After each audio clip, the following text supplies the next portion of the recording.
อยู่บ้านนอกบ้านนากันสิประมาณนี้แหละพี่น้องเนาะตอนนี้ก็บ่อ้อมก็อยู่เพื่อนพี่น้องที่แนมเห็นทั้งคนก็เป็นอ่างเก็บเนาะถังเขียวเอาไว้ใส่น้ำไว้ใส่พี่น้องแล้วก็เป็นกองฟืนเนาะนี่บ้านเรือนทั้งพี่กับส่วนร้ายก็สิเน้นไปทางอันบ้านไม้แล้วพี่น้องกระเบื้องแล้วก็ก่อทั้งพื้นเนาะเป็นห้องเนาะพี่น้องเนาะเป็นเสาปูนนะเนาะนี่บรรยากาศยามเศร้าๆพี่น้อง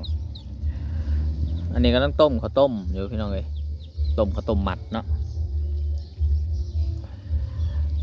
บ้านเฮือนกับสีประมาณนี้แหละพี่น้องอันนี้เฮือนไม่เฒ่าเนาะเก่าเลยพี่น้องหลังนี้เนาะหลาย10 ปีเลยบอมเกิดมากับเห็นรถได้เฮือนหลังนี่ถือว่าเก่าแห้งนี่แผงอันโทรทัศน์ก็ยังอยู่พี่น้องเลยเนาะสิได้เห็นบรรยากาศกับบ้านๆแบบนี้นะพี่น้องเนาะทันอยู่ทั้งบ้านทั้งเฮือนเฮาเนาะอันนี้ก็เป็นต้นมะงิ้วพี่น้องต้นมะงิ้วต้นมะขามต้นมะลำไยต้นมะกล้วยแล้วก็สิมีเป็ดมีไก่นี่แหละแล้วก็หมูเนาะช่วงนี้กับมะงิ้วกำลังดกพี่น้องก็เนาะแถวบ้านนอกบ้านนาเฮาก็ได้มะงิ้วนี่ถือว่าดกแห้งบรรยากาศได้ยินเสียงเพลงบ่พี่น้องเสียงเพลงแห่เขยเนาะมันนี่มีอยู่บ้านก็มีงานดองพี่น้องเนาะเก็บบรรยากาศบ้านๆก็สิประมาณนี้แหละพี่น้อง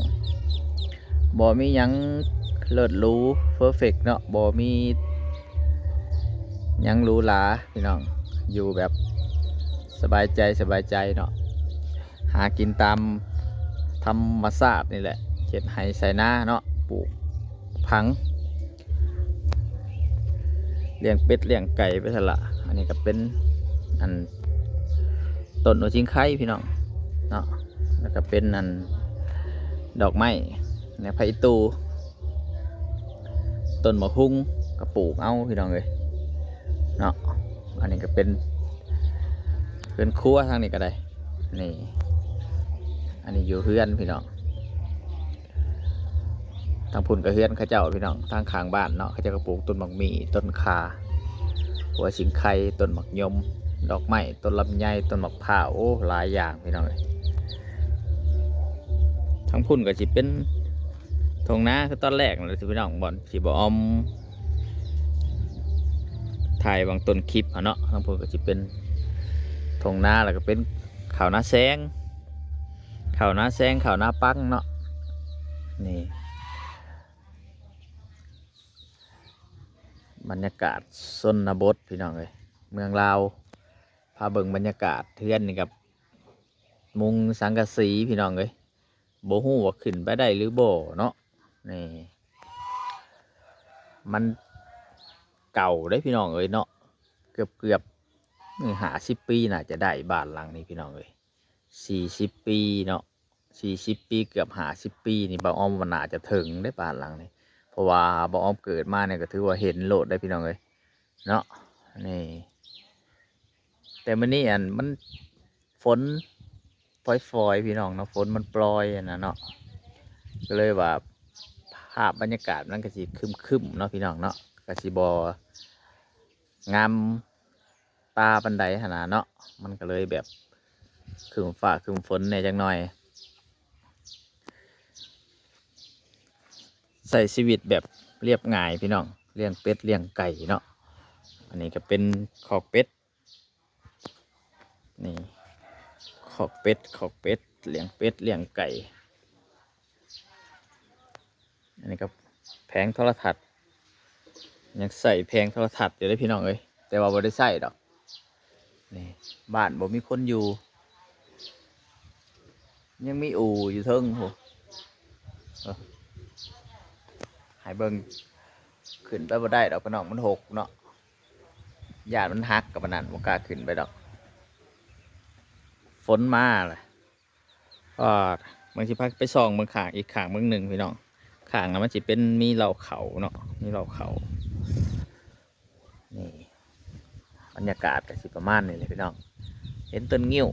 ต้นหมากกล้วยต้นหมากลำไยก็มีเหล่าเขาทีนี้เห็นทางนี้ก็เป็นเหล่าเขาเลยพี่น้องแล้วก็มีโอ่งใส่น้ำแต่บุหัวาใส่ได้หรือบ่หรอกนี่โอ่งใส่น้ำตุ่มเนาะภาษาไทยเอิ่นตุ่มเอาไว้ใส่น้ำใส่น้ำใส่เลยพี่น้องนี่บ่มีหยังนี่ก็บ่มีนี่อันนี้ก็หมูตัวบักใหญ่เลยหมูลาดเลยพี่น้องบ่แม่นหมูพันธุ์เลยเนาะหมูลาดเท่านี้แหละนี่บรรยากาศก็สิประมาณนี้แหละส่องเบิ่งจักหน่อยยังแข็งแรงอยู่บ่เด้พี่น้องทางเทิงอันนี้เป็นเกยเนาะทางเมืองลาวเอิ้นว่าเกยนั่งเย็นขันย้ำห่อนก็ได้เนาะเป็นบ่อนนั่งเย็นใส่ชีวิตแบบบ้านๆพี่น้องอันนี้ก็เป็นผากระสิประมาณนี่แหละพี่น้องมีคันไดได้พี่น้องเลยขึ้นได้หรือบ่กับผมหูนี่บ้านเฮือนกระสิประมาณนี่เนาะขึ้นได้ได้คันไดกับกายนะจะกายได้อยู่ลองขึ้นไปบ่ไม่ได้ถามแม่เฒ่าว่าขึ้นได้ป่อยากพาขึ้นไปเบิ่งกับนั่นพี่น้องเลยอยากเบิ่งว่ามันเป็นจังไดมีอย่างแน่เนาะแต่ว่าบ่ได้มีคนอยู่พี่น้องเลยแต่ว่าอยากพาเบิ่งดูอยากพาเบิ่งบรรยากาศเบิ่งลองก่อนนะน่าจะขึ้นได้อยู่เพราะว่ามีกันไดกาดอยู่นี่เนาะ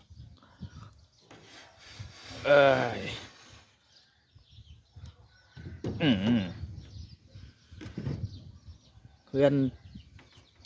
เมเฒ่าพี่น้องเมของเมเจ้าหน้าเมเฒ่าพี่ว่าย่านพี่น้องบอกเข้าใจเนาะเมเฒ่าเป็นไผพี่ว่าทางฝั่งลาวเนาะเมเฒ่าก็คือเมของเมนะพี่น้องเป็นเมของเมแต่ว่าฮักแป้นนี่ห่างนะพี่น้องเลยถือว่าห่างแบบตอกแป้นห่างขนาดเนาะห่างหลายอีหลีบ้านก็สิประมาณนี้เลยพี่น้องโอ้เสียวๆเด้อนี่บ่มีคนอยู่พี่น้องเป็นบ้านเก่าก็มีหมอนมีเสื้อผ้าเก่าๆเนาะ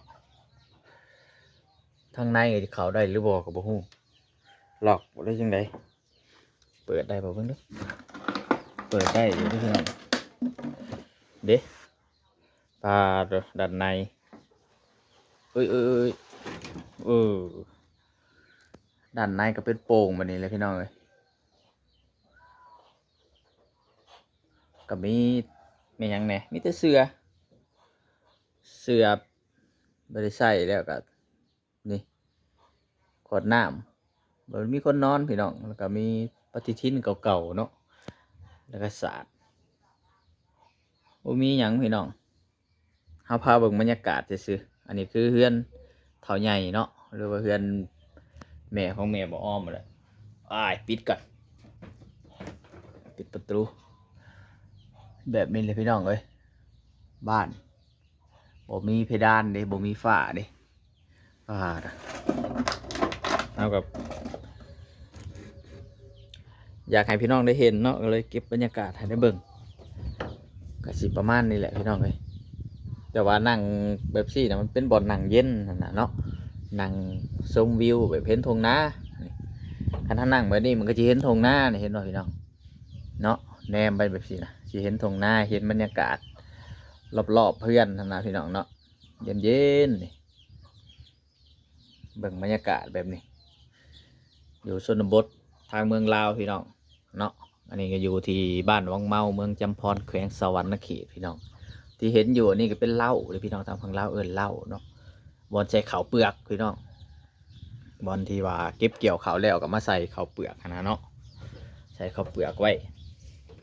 บางคนก็ใส่ไปกระสอบแล้วก็มาเลี้ยนเนาะบางคนก็แบบเทใส่เหล้าโหลดก็มีเนาะแล้วแต่ความสะดวกสบายของไผมันทั้งพุ่นก็จะเป็นทงนาอันนี้ก็คือต้นหมากลำไยเนาะพี่น้องกำลังเป็นดอกอยู่ต้นมะกระถินต้นกล้วยบรรยากาศก็สิประมาณนี้แหละพี่น้องเนาะแถวเขตนอกชนบทบอกคอยมีอีหยังปานใดดอกพี่น้องก็ใช้ชีวิตแบบเรียบง่ายเนาะ